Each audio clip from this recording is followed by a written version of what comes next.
Hi, it's with Tacitus today, your pushback channel Tacitus today, and thank you for joining this audio live stream.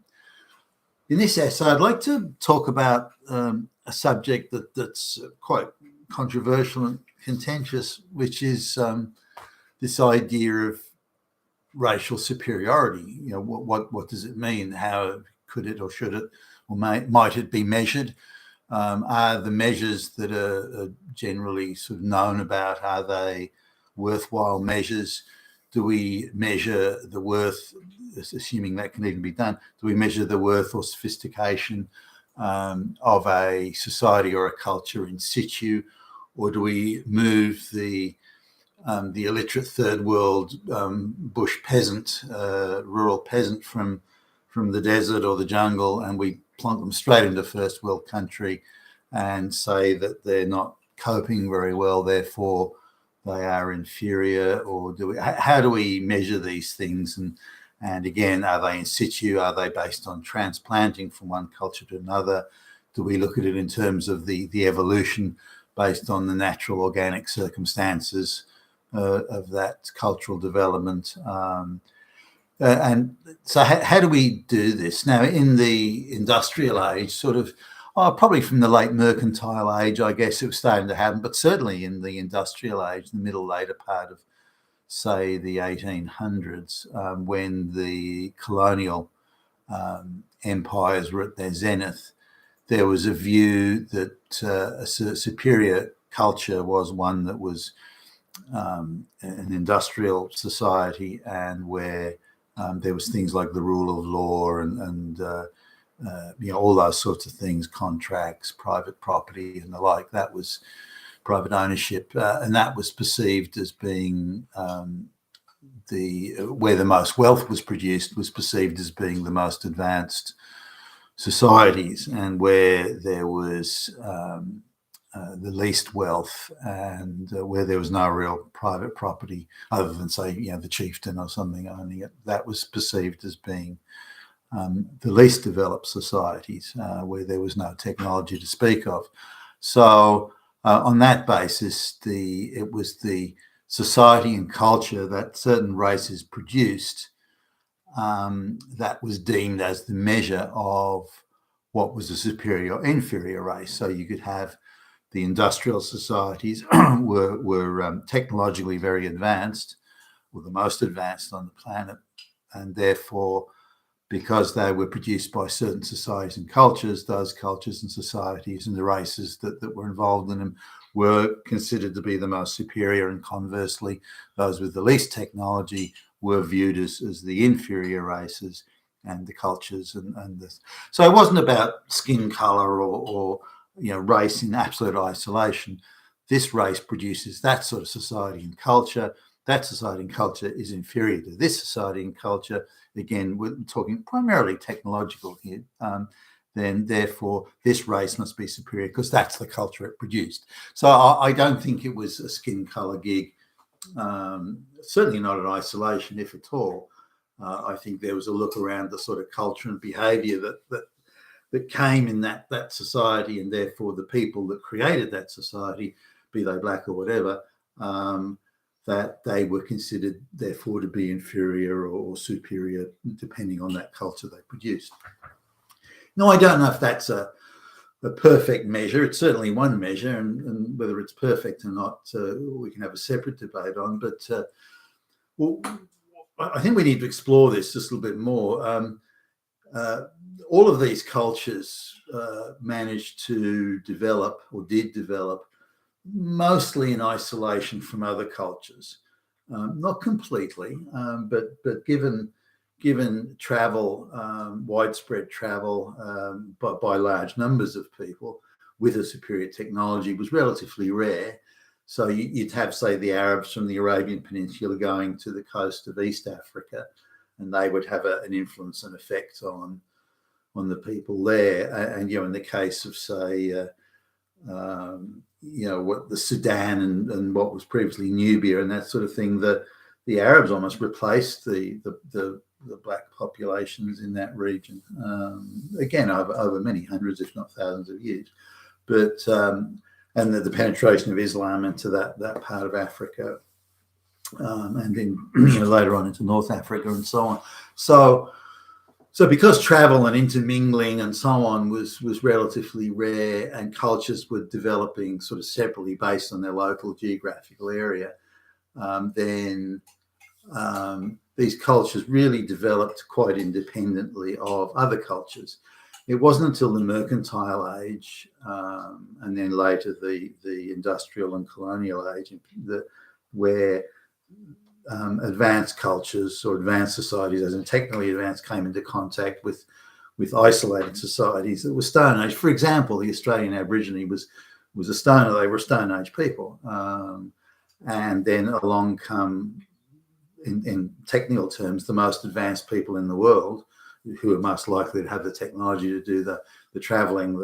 So the most technically advanced people in the world come to meet the least developed, as in technical and organisational terms, the least developed people in the world when the British came to Australia originally. So now I just want to sort of talk a little bit about the cultures developing separately and how the skills, capabilities, organisation and behaviours and structures were built around the circumstances of the time and the circumstances of the place and the opportunities that presented themselves. So say for example, when the Dutch, and they would be one of the most technically advanced societies in the world, when they, in the mid 1600s, they came to South Africa. Now there was no population to speak of in South Africa. There were these nomadic bush tribesmen and small tribes, but their numbers were so small that you could go for days without seeing one. Now, because of the arid area, there wasn't many animals there for them to chase and eat, and so there weren't very many of them, because that area could not support a large amount of people. Starvation would kill off a surplus population very quickly. They're also brutally practical, these people, where if there were too many mouths to feed, they would engage in euthanasia themselves to bring the population down to a level that could be supported by the local wild berries and the amount of animals were there and so on. So, but the Dutch were amazed at how adept these bushmen were. They could look at the ground, and the Dutch, the white Dutch people could barely see anything on the ground. Yet these bushmen could look at that and say, well, this was where, I'm paraphrasing here, but this is where an antelope went by an hour ago. Or they could look at a pile of animal feces and say, no, that 5 minutes ago, that was that animal came by here. Or they could smell in urine, an animal urine, and say, well, an animal has gone by, this is fresh urine, or this animal is pregnant. They could actually detect the different scents of urine and to detect whether it was a male animal, female animal, whether it was a pregnant animal or an animal in season, or and so on and so forth. So they had required a number of capabilities and skills that were very much created by the circumstances in situ that they had. Now, these skills are these skills any greater or lesser than, say, an engineer that builds a bridge, because they're skills that are needed to survive in that area, not to prosper, but to survive. Because they're nomadic, if there were no animals around in the area at the time, they would simply move 20, 30, 40 miles down the road and or across the desert or whatever it was to find more animals to eat or more berries to eat, or whatever the case may be. They didn't bother cultivating food. It was all live for today, and that was pretty much it. They also had, especially in parts of Africa, they had the capacity to run for up to 40 kilometers in chase of an animal. This is astonishing that a man carrying the spear and the business could run that far And then, given they're that far away from the camp, they've then got to, kill the animal and bring it back 40 kilometres. This is the so there was a certain sort of hardiness and wiriness of their build that allowed them to, and you see that today with some of the African long distance runners in like the Olympic Games. So these developments happened over many thousands of years, tens of thousands of years, in situ in the region, and the skills and the knowledge were acquired, were necessary for survival in those places. Now, in terms of social organisation, they were into euthanasia, cannibalism, random arbitrary justice. It was decided, in their cultures that other than the chieftain and his goons, that there would be no private property and everything was shared. So, and that was, I would suggest, that was in response to people squabbling over, hey, I killed it, it's mine. You can get lost. You're not having dinner tonight, and so on and so forth. Or people using it to gain advantage. So the most competent hunter in the tribe wouldn't also be the chieftain.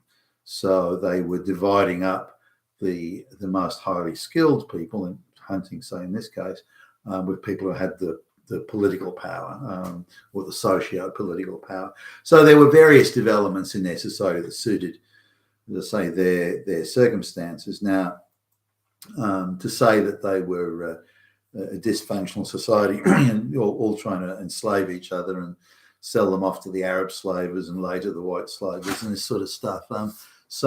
And technically, when even at the time of when the mercantile white people came around, which was before the industrial era had come on, had arrived, they were marvelled at how backward these people were. They had no contracts. They had no codified laws. They had no property or agreement of property and things like that. Or certainly not in the way that white societies had. So they quite reasonably looked at the technical and organisational backwardness of these people. Well, universally, these people produce these sort of societies. There may be some sort of difference here, for example, ones that have been exposed to Arabic societies, but generally this is the sort of society they produce. And it's not as sophisticated as our society in any way. And therefore we can view it as an inferior society, whether it be organisationally, legal structure, social structure, technologically, and so on. It was also viewed as very bad form to turn on your neighbour in the Western societies.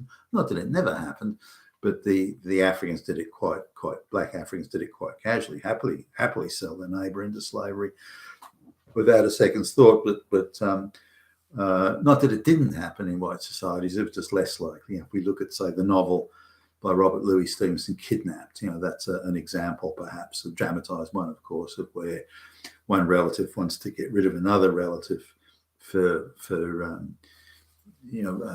reasons of denying them an inheritance and so on. But they it wasn't considered good form in Western societies. Now, as we advance through into the industrial age, we've got a situation where the white societies are pulling ahead technically very quickly now, because increased wealth and all that sort of stuff requires yet further methods of arbitration for fairness, codification of laws, independent courts, and all sorts of other social organisational procedures alongside the technical advancements.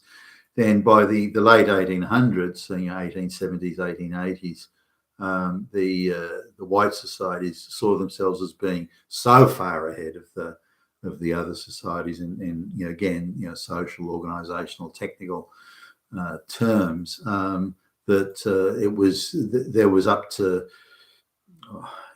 nearly 3,000 years of human development separating one society from the other. Now that's a huge difference. And so they quite reasonably say, well, all of these societies are about 3,000 years behind us in technical organisational terms. Therefore, we must be the superior society. All those superior societies just happen to be white, and all the other societies happen to black, with sort of the browns in between. Now, if you look at the technical developments around Asia at the time, say the 17, 18, 1900s, around China and even Japan, before the Meiji Restoration in 1870, I think 1868, 1870. So you look at the Philippines, all around Asia there, they were again not necessarily thousands of years behind, but certainly 400 to 500 years minimum behind the West. Maybe not quite that much, maybe 300 to 400 years behind. So again, the Western sides will look at, go, wow, we're hundreds of years ahead of these guys in technical and social and organizational and legal development. And so they would, again, quite reasonably say, well, we must be a superior society because our society and culture produced this outcome. Their society and culture produced a different outcome. And the differences are huge, in terms of technical advancement and so on. So these are not unreasonable positions to take. Now, whether or not in the overall scheme of things they're accurate, that's quite another matter. For example, if you grab someone from downtown big city and of just average fitness and average job down the road or around the corner or whatever, and put them in the middle of the African jungle or the desert or next to the Kalahari Bushmen or something like that, then they would really struggle to get by. They wouldn't have the fitness, they wouldn't have the bush knowledge and the bushcraft to be able to find food to eat, and that they probably wouldn't do too good, and they'd be lucky to survive at all. Now, does that mean that, there you go, the Kalahari Bushmen have a superior culture then? Because look, the white guy from downtown New York only lasted a few weeks and he was dead. So clearly there's that.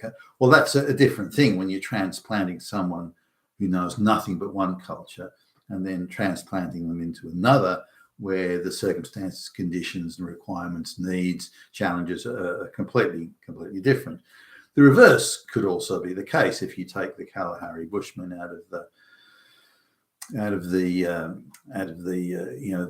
desert or the velds and the plains of Africa there, the savannas, and move them to a first world country. The difference would be in the first world country, you don't have to run around trying to find your food, chasing it down and trying to kill it while it's running away and all that thing. It typically means that they can go down the local supermarket with a welfare payment check provided by the white taxpayers. So there's obviously key differences there. Whether they integrate or fit in, that's quite another matter. But their survival wouldn't be an issue. So is it racism to say that a particular race of people typically produces Stone Age outcomes, and for some reason they're frozen in time over thousands of years? So say, for example, the Australian Aborigine, they were, again, living a Stone Age existence. Now, you can say, well, it was at the sophisticated end of the Stone Age existence or something like that. But if for a country that was rich in coal and iron ore and all sorts of things that were right on the surface, they somehow never stumbled across it. Now, to give you an idea, in Europe, that sort of smelting of iron was happening. Well, you had the Bronze Age and so on before that, but that smelting of iron was being perfected in its infancy, being perfected by the Phoenicians, places like Carthage and around the Levant and so on in the Mediterranean basin at around 700 to 800 BC.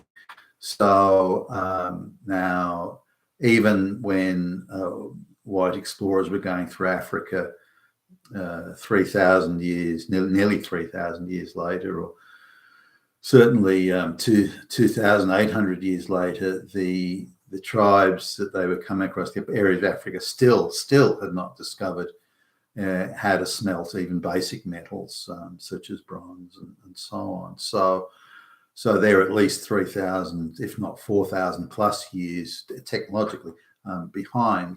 So again, it's not unreasonable to make that assumption that the society and culture that a certain race of people produces would suggest or imply or infer the superiority of one race over another. Now let's fast forward to today.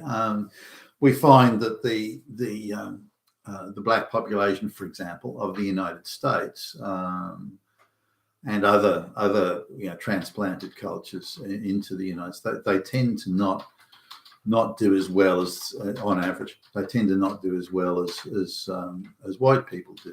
Now, this is put down its racism, its fascism, Hitler and all this sort of stuff. But the reality, I think, is quite different.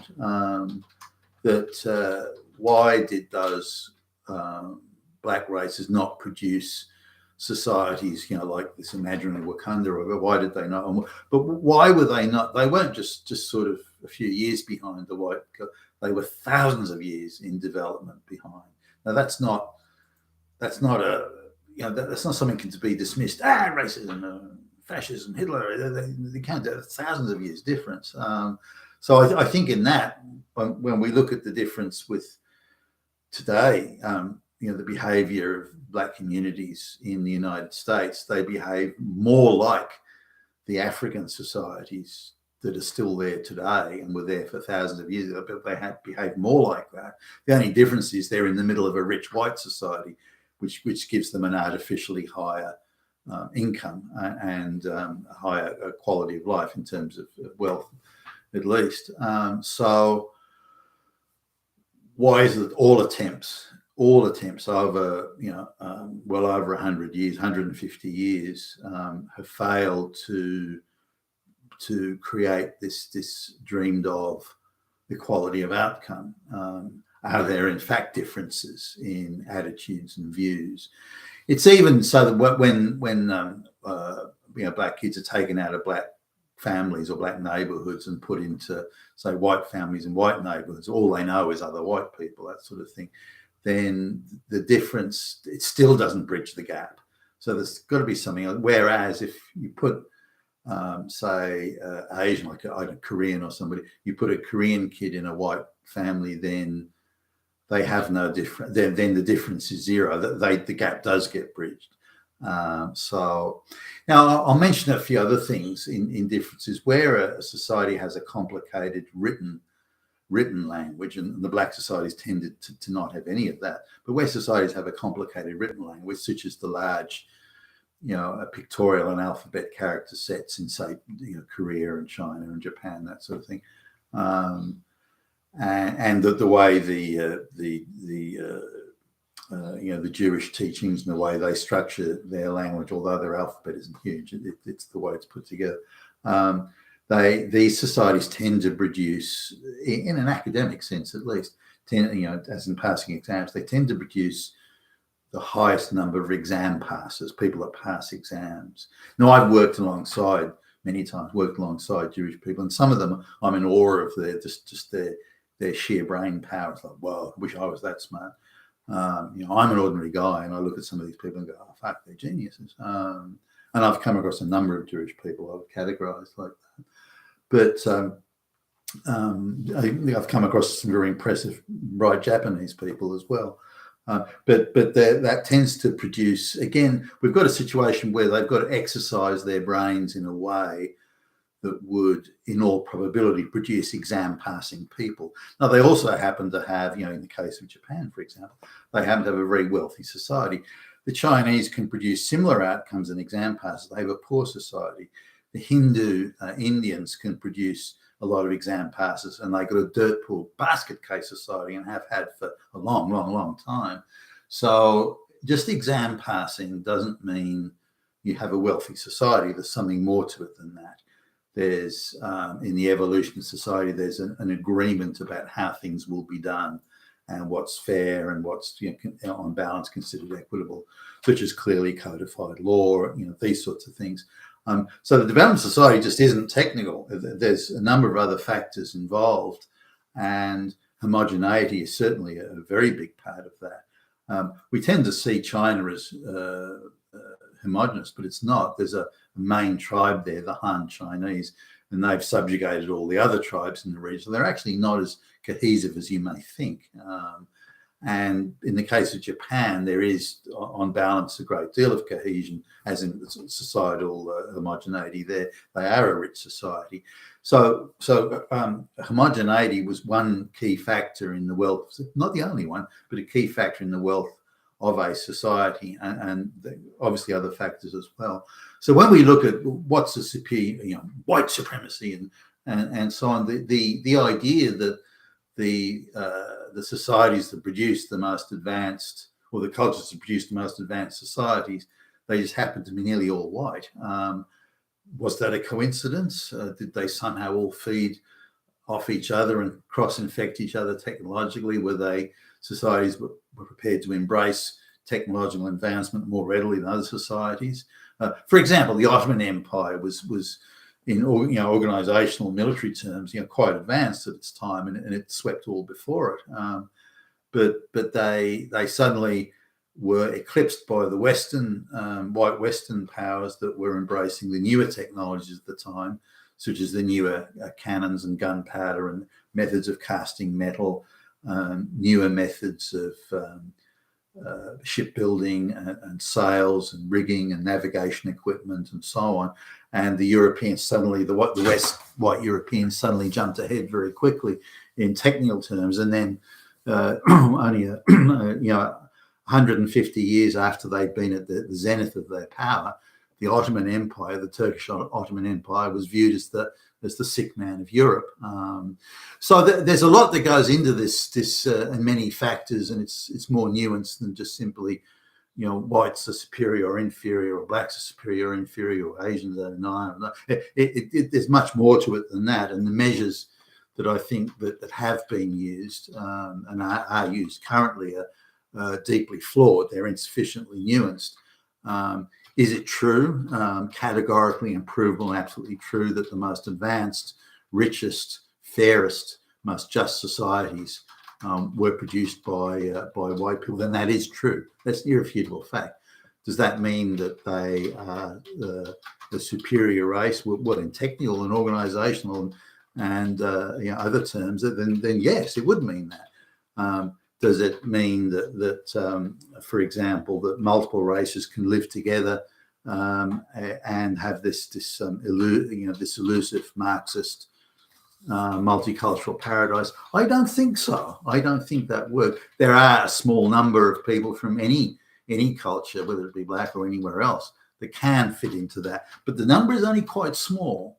And so the mass immigration thing is doomed, I believe, to be a horrible and tragic failure and a blight on the entire planet. But I don't think enough people have realised that yet. You've been a Tacitus today. You're a Pushback channel, and thank you for listening.